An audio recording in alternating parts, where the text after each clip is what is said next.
like imagine, yeah, like so going into like a huge game, just say like a 96 grand final week. What would your normal week of preparation look like? Like, I mean, obviously normal.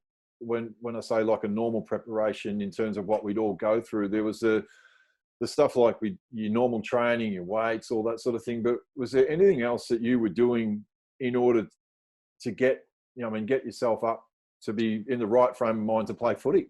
Well, the challenge when living, this is my experience, right? So, but the challenge I had consistently was I didn't know whether it be the grand final was actually okay, but during that period, there were games where I played, but I was not there, if that makes sense. I was physically there, but mentally and emotionally, I was in a completely different place. So I was disconnected to what it is that I loved. And I don't know if this makes sense, but I loved the group. I loved the group of players that I played footy with. I genuinely loved and cared about them. But there were times during that period where I was on a ground with 21 other mates that I knew would have my back in half a second, yet I felt incredibly lonely because I was in my own headspace.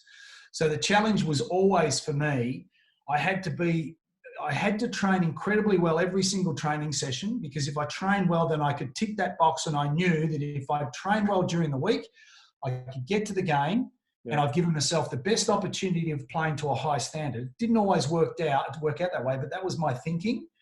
And during grand final week, one of the interesting things, and I don't know about your experience, but I actually found training, that was my sanctuary. Because during grand final week, it's over the top. It's off the chart. There's so many people who want to talk about it. What's the game? Where do you feel? Blah, blah, blah, blah.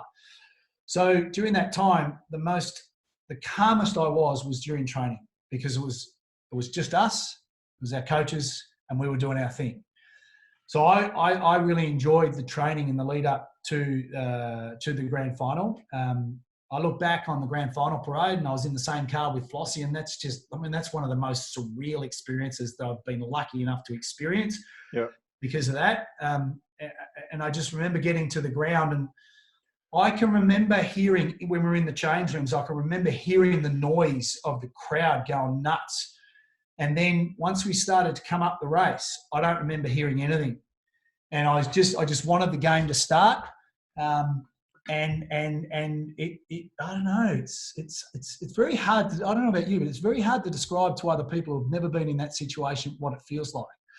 But I just felt once the game got underway that this is what we trained for. Like we lost to West Coast in 93 by 10 goals at Waverley Park. So it was 4.5 years of hard bloody work. 94, 95, missing out, kick after the siren by Ablett. Beaten by Sydney 2 games in the home and away in 96 by 10 goals and 100 points. We'd gone into a grand final, but I just felt like we were ready.